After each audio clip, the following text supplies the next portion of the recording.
नमस्कार दोस्तों, जो नए स्टूडेंट है वो चैनल को सब्सक्राइब करें ताकि मेरा नया नोटिफिकेशन आप तक जल्द पहुंचे। आज हम जानेंगे बिहार लोक सेवा आयोग के द्वारा एक विज्ञापन संख्या जो कि 27/2023 अध्यापक नियुक्ति प्रतियोगिता परीक्षाओं के लिए जारी किया गया है।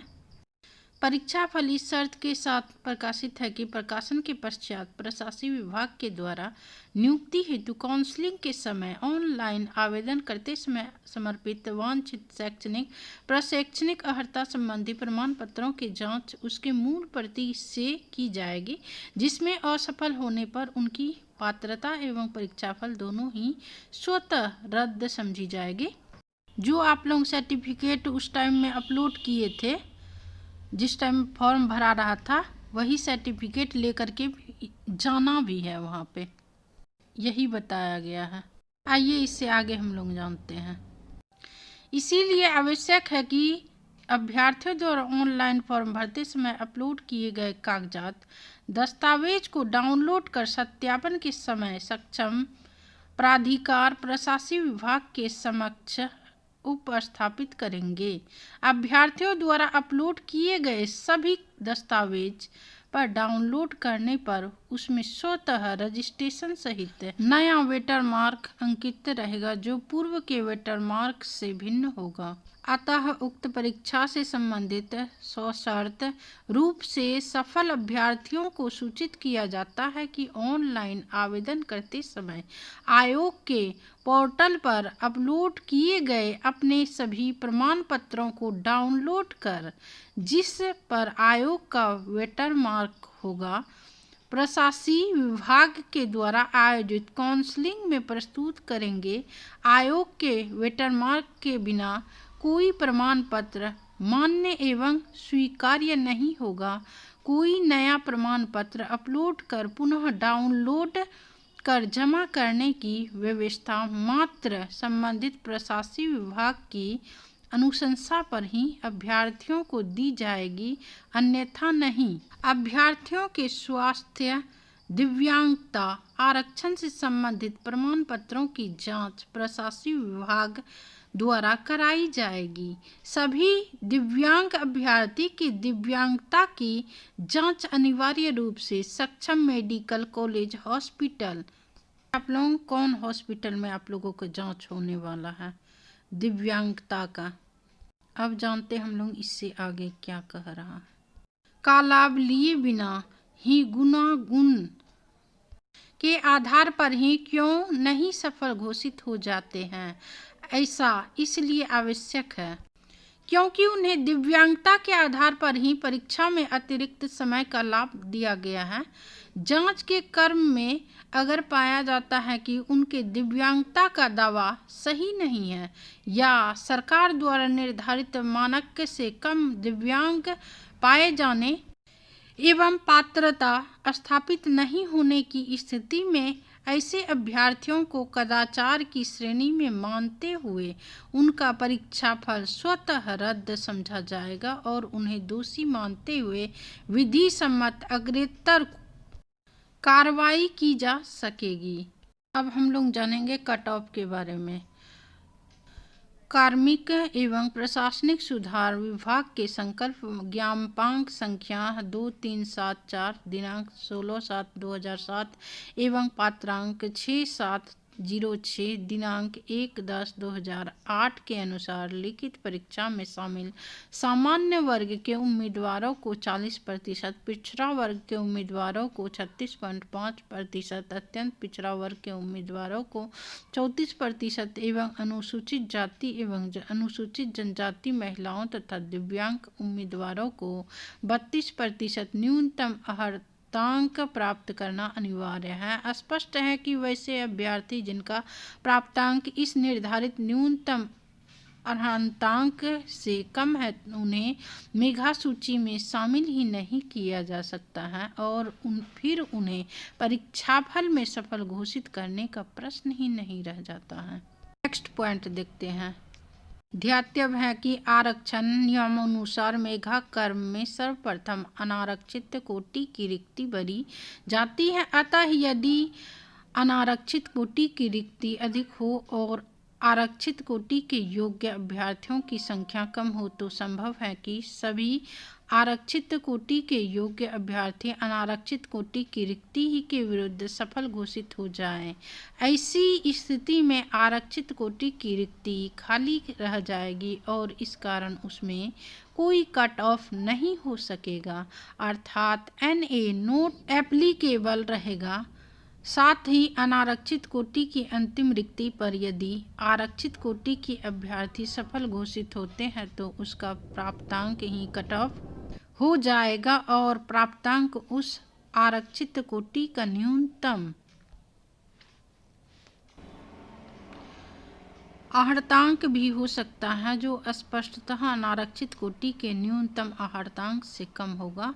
नेक्स्ट पॉइंट, यह भी ध्यातव्य है कि उपरोक्त विशेष परिस्थिति में अनारक्षित कोटि का कट ऑफ वस्तुतः आरक्षित कोटि का न्यूनतम आहर्तांक हो जाने एवं आरक्षित कोटि के अभ्यर्थी का प्राप्तांक उससे अधिक होने के बावजूद अनारक्षित कोटि के उक्त अभ्यर्थी सफल घोषित नहीं हो सकेंगे यदि उनका प्राप्तांक अनारक्षित कोटि के न्यूनतम आहर्तांक से कम हो। नेक्स्ट हम लोग पॉइंट देखेंगे मेधा कर्म का। लिखित परीक्षा के कुल प्राप्तांक परंतु भाषा के क्वालिफाइंग होने के कारण इसके प्राप्तांक को छोड़कर अर्थात शेष 120 प्रश्नों के प्राप्तांक के आधार पर आयोग द्वारा सफल अभ्यर्थियों की औपबंधिक मेधा सूची तैयार की गई है। नेक्स्ट पॉइंट हम लोग देखेंगे, उपरोक्त कुल प्राप्तांक समान होने की स्थिति में चयनित विषय के मुख्य खंड भाग 3 अर्थात अंतिम 80 प्रश्नों के प्राप्तांक का उपयोग प्रथम टाई ब्रेकर के रूप में किया गया है, परंतु कक्षा 1 से 5 के अध्यापक हेतु लिखित परीक्षा के भाग 3 नहीं रहने के कारण इसके लिए कोई टाई ब्रेकर 1 नहीं रहेगा। टाई ब्रेकर 1 के बाद ही भी समान अंक होने की स्थिति में द्वितीय टाई ब्रेकर 2 में भाषा भाग के प्राप्तांक का उपयोग कक्षा 1 से 5 के अध्यापक हेतु किया गया है, परंतु अन्य कक्षाओं के अध्यापकों हेतु भाषा भाग में गैर हिंदी अभ्यर्थियों के लिए पाठ्यक्रम के अनुसार अलग से प्रश्न नहीं रहने के कारण सभी के लिए समान अवसर और लेवल प्लेइंग प्रदान करने हेतु बिहार राज्य विद्यालय अध्यापक नियुक्ति स्थानांतरण अनुशासनिक कार्रवाई एवं सेवा शर्त नियमावली 2023 की कंडिका 7 की उपकंडिका 5 के तहत न्यूनतम आहर्तांक नियत करने के विवेकाधिकार का उपयोग करते हुए तथा विज्ञापन की कंडिका के अनुसार न्यूनतम आहर्तांक के आवश्यकतानुसार शिथिल करने के प्रावधान के तहत भाषा भाग में न्यूनतम आहर्तांक 0 घोषित किया गया है और भाषा भाग के प्राप्तांक को द्वितीय ब्रेकर के रूप में नहीं रखा गया है। नेक्स्ट पॉइंट हम लोग देखेंगे, तृतीय ब्रेकर एवं चौथे के रूप में क्रमशः अभ्यर्थी का उम्र तथा देवनागरी लिपि में वर्णमाला के अनुसार उसके नाम को वरीयता दी जा गई है। नेक्स्ट शर्त हम लोग देखेंगे, अन्य महत्वपूर्ण प्रावधान एवं शर्त, जो कि पहला पॉइंट इस प्रकार है। मानवीय सर्वोच्च न्यायालय सिविल अप्लाई नंबर 2023 का नंबर 23583 से 84 ऑफ 2022 एवं नंबर 23943 ऑफ नंबर 2022 में दिनांक 28/11/2023 को पारित न्यायादेश, इसमें यही बताया गया है कि जो 18 महीना का जो प्राथमिक शिक्षा का जो डिप्लोमा का जो डिग्री लिया था उसका मान्यता समाप्त की गई है।